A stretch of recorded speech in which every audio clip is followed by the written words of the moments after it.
L'entrevue du jour, une présentation de la résidence des bâtisseurs Monseigneur Deschênes à Montmagny, une résidence privée pour aînés située au cœur de Montmagny, pour vivre en toute quiétude.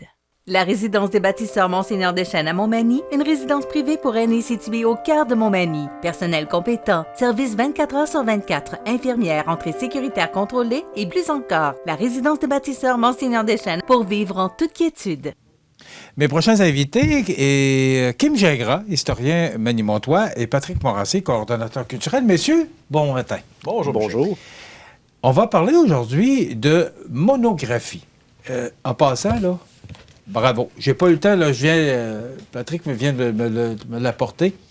Et fais-tu certain que je vais le lire de A à Z, parce que moi, ça m'intéresse beaucoup, l'histoire de Montmagny. Moi, je veux dire, comme on dit toujours, je suis un natif de la place. Alors, l'histoire de Montmagny m'intéresse au plus haut point. C'est quoi l'idée? On sait que c'est dans le cadre des fêtes du 375e, mais c'est un mandat, Kim, qui vous a été attribué pour monter ce livre-là. D'abord, ça s'appelle « La monographie Montmagny entre histoire et mémoire ». Pourquoi monographie? En fait, monographie, faut le qualifier avec un adjectif. En fait, c'est monographie historique. Donc, monographie vient tout seulement du terme que c'est un livre qui traite d'un sujet, donc pour le monographie, et historique, donc d'un sujet historique, c'est-à-dire l'évolution de Montmagny au travers le temps, tout simplement. C'est un mandat, en fait, que le comité, comme Patrick pourra en discuter, m'a été remis parce que je suis un historien manimontois qui a travaillé ici pendant de nombreuses années. Moi, je suis historien de formation et je m'intéresse particulièrement à la vulgarisation historique. Comme tu le disais, Michel, ce livre s'adresse bien évidemment aux manimontois d'origine, mais aussi à toutes les personnes qui viennent s'établir, parce que c'est dans un esprit de vulgarisation que je viens présenter l'histoire de Montmagny, mais aussi je fais des références à l'histoire du Québec, notamment pour ceux qui ne viennent pas, justement, du Québec, qui ne viennent pas de Montmagny, pour qu'ils comprennent bien l'histoire de leur nouvelle localité. C'est vraiment dans cet objectif-là que le livre a été réalisé. C'est pour monsieur, madame, tout le monde. Et c'est comme ça que le mandat avait été octroyé à Kim? Oui, tout à fait. Dans le fond, ce qu'on voulait, c'est une suite du livre de Yves Hébert là, qui est paru en 1996, au 350e. Et donc, c'était tout de suite le comité histoire du comité du 375e. C'était vraiment le premier projet qu'on a mis de l'avant, c'est la monographie historique. Parce qu'on trouvait que depuis 25 ans, il y a eu beaucoup de choses, beaucoup de découvertes historiques qui se sont faites sur notre territoire, notamment grâce à la fondation de la Société d'histoire, qui est un legs du 350e. Et là, à la Société d'histoire, on a des milliers de documents là, qui ont été déposés par les citoyens, qui ont été... des documents, soit des iconographies, des photos, soit des documents aussi de famille. Et ça, c'est une source incroyable d'informations.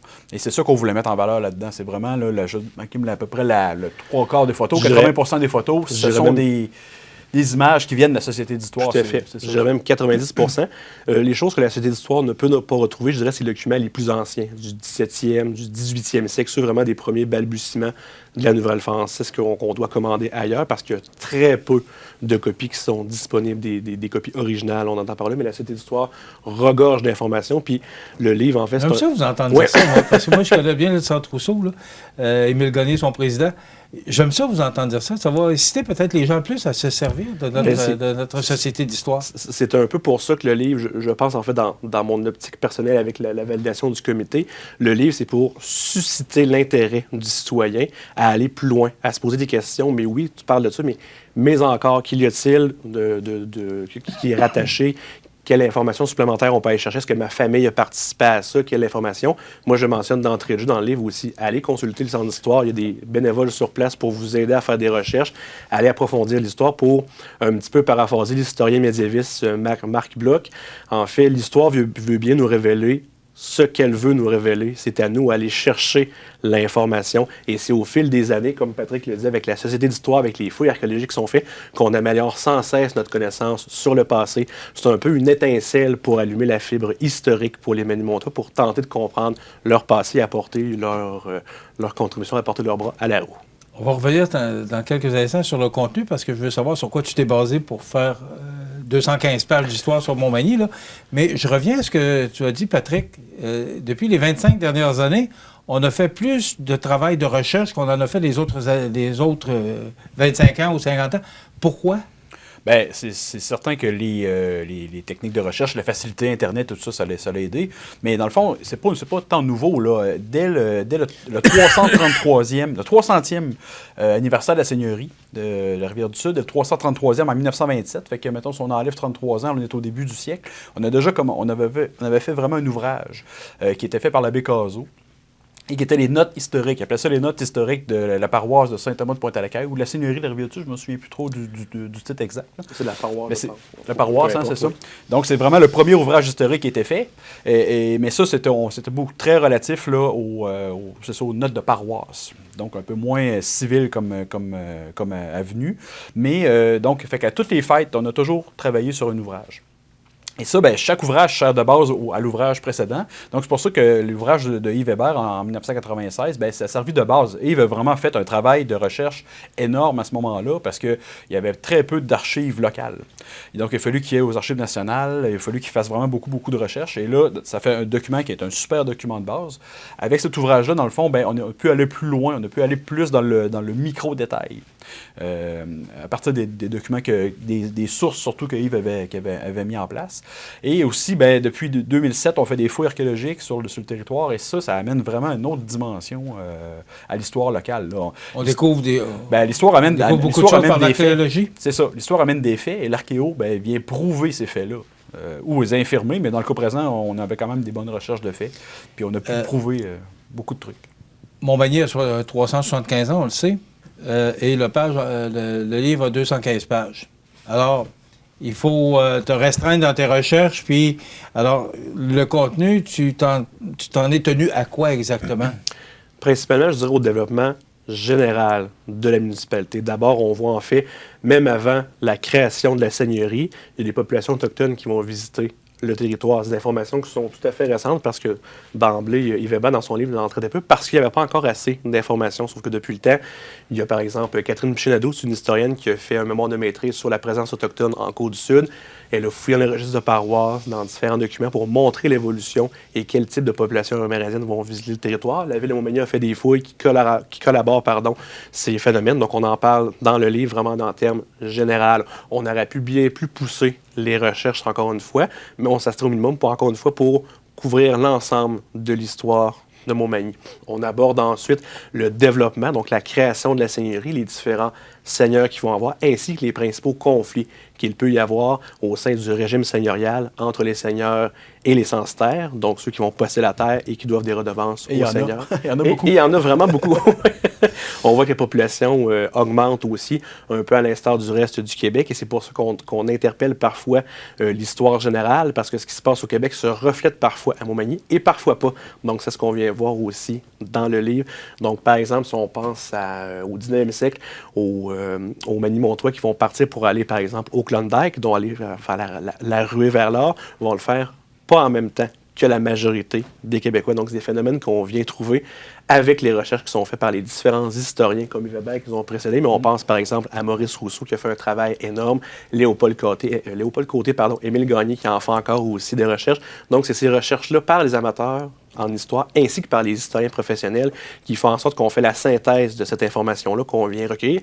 Parce que si on avait fait vraiment une histoire détaillée de Montmagny, ça aurait pris, en fait, c'est une histoire en continu, ça aurait pris des dizaines d'années. Il y aurait eu peut-être 25-30 volumes de 200 pages, parce que certains sujets qu'on ne peut pas aborder dans l'ouvrage à cause de la complexité, comme par exemple, on n'aborde pas tout ce qui est le niveau politique, autant au niveau local que provincial et fédéral, parce qu'il faut expliquer les méthodes de scrutin, le contexte dans lequel ça se réinscrit et en fait, tous les impératifs que ça va avoir en ce qui concerne le niveau de Montmagny ainsi que le politique régional et encore une fois provincial. Donc, c'est pour ça qu'il y a certaines choses qu'on ne peut pas parler malheureusement dans l'ouvrage et on est vraiment pour que les gens comprennent de manière très globale. Donc, on parle aussi du culturel, du sportif, c'est des choses qu'on n'avait pas abordées dans les ouvrages précédents. Donc, c'est dans cet esprit-là qu'on a détaillé le livre avec le comité historique. Qu'est-ce que tu retiens, Kim, de ça? Qu'est-ce que tu as... C'est quoi l'idée maîtresse? C'est quoi que t'as frappé le plus là, dans l'écriture de ce bouquin-là comme historien? Qu'est-ce qui t'a frappé le plus? Ce qui m'a frappé le plus, c'est, je dirais, tout le dynamisme magny-montois en général. Peu importe dans quelle sphère, que ce soit économique, depuis culturel, sa création? sportif. Depuis sa création, on dirait que Montmagny, un peu comme les fêtes, je le disais, Montmagny, tous ensemble, c'est que tous les Manimontois vont contribuer à l'essor de la ville, soit au niveau culturel, au niveau des industries, au niveau, là, on n'en parle pas bien sûr, au niveau politique ou économique, c'est que la ville va se construire une propre identité. On l'appellera bien sûr la capitale de l'Oie-Blanche, mais Montmagny, c'est très certainement une ville dynamique, comme vous allez pouvoir le voir justement dans l'ouvrage. La dernière partie qui présente grosso modo l'époque postérieure à la Seconde Guerre mondiale jusqu'à aujourd'hui, on voit tous les projets que les Manimontois ont réalisés, puis on voit vraiment l'importance de la ville pour les Manimontois. C'est vraiment ça qui m'a frappé dans Ça a changé beaucoup, Montmagny. Oui, tout à fait. Depuis une cinquantaine d'années, 50, 75 ans, ça a changé beaucoup, Montmagny. C'est quoi le changement principal qu'on peut retenir? Je dirais, mais en fait, là, je parle en termes généraux, c'est l'investissement depuis les années 1960-70, donc depuis la recherche de l'État-providence partout au Québec. Montmagny se concentre vraiment sur la culture et le sport. On le voit par exemple dans le développement des infrastructures récréatives comme le parc Saint-Nicolas, les aires de tennis, le skatepark. On peut voir ça par exemple aussi dans l'aménagement du terrain multisport, la création de l'aréna, la création de la bibliothèque, la création de différents musées, d'institutions. Donc c'est vraiment l'effervescence intellectuelle et la recherche de l'État-providence par la pratique du sport et de la culture, je pense, qui fait vraiment la différence. Et je vais faire corroborer tes dires par notre coordonnateur culturel. Est-ce que c'est le cas? Est-ce que c'est ce que tu sens? Ben oui, c'est certain. C'est certain Oui. qu'on est la capitale de la région. Hein, puis, ce qui est Donc, intéressant... au niveau culturel, développement culturel, est-ce que tu trouves que la ville de Montmagny, ou les Manimontois, ça donne plus à la culture qu'auparavant? Assurément. Ouais. L'avènement des arts de la scène, on en parle d'ailleurs dans le bouquin, l'avènement des arts de la scène a vraiment suscité une étincelle, là, avec le Carrefour de l'accordéon aussi, fait que... Je pense qu'on partait d'un fait plus industriel, des gens qui travaillaient 6 jours par semaine, 10 heures par jour, plus une ville plus de loisirs. Puis je trouve qu'effectivement, là... Moi, ce que je retiens, c'est déjà terminé, mais ce que je retiens, Kim, c'est que tu dis qu'on pourrait en faire des 1000 et des 1000 pages. Est-ce qu'on va attendre encore 25 ans pour avoir un autre livre de ce genre-là, ou s'il y a un mandat qui pourrait être octroyé par le service des loisirs et de la communautaire de vie culturelle? Je reprends l'expression « qui vivra verra », donc on va voir pour le futur, mais c'est un très bel ouvrage qui est justement disponible en achat à la ville de Montmagny ou en librairie. C'est un très beau cadeau de Noël pour les gens qui aiment l'histoire, qui veulent découvrir leur histoire. C'est une belle suggestion, moi je dirais, pour mettre sous le sapin. Donc, on le voit, c'est la page couverture du livre. C'est Montmagny entre histoire et Montmagny, écrit par Kim Gingras. C'est disponible chez Livre en Tête, oui, à Montmagny, et également à l'Hôtel de Ville. À l'Hôtel de Ville. OK. Le coût? 25 25 Oui. Okay. C'est pas cher. On veut que les Manimontois s'approprient leur histoire, puis c'est beaucoup d'images, entre autres, et tout ça. C'est un très beau bouquet. Comme je l'ai dit en début de l'entrevue, j'ai pas eu le temps de le regarder. Vous me l'avez apporté en arrivant tantôt. Et je vais prendre le temps de le regarder parce que ça m'intéresse beaucoup. Bravo, félicitations. Quelle belle initiative. Merci, je Michel. vous félicite. Merci. Et je vous invite fortement, puis je vais en parler régulièrement pour que les gens se le procurent. Donc, Montmagny, entre histoire et mémoire, c'est Kim Gingras et c'est disponible chez Livre en Tête et à l'Hôtel de Ville au coût de 25 $. C'est pas cher. Voilà. On s'arrête dans quelques instants. La chronique La Pouponnière et les grands titres de l'actualité avec José Soucy. L'entrevue du jour, une présentation de la résidence des bâtisseurs Monseigneur Deschênes à Montmagny, une résidence privée pour aînés située au cœur de Montmagny, pour vivre en toute quiétude.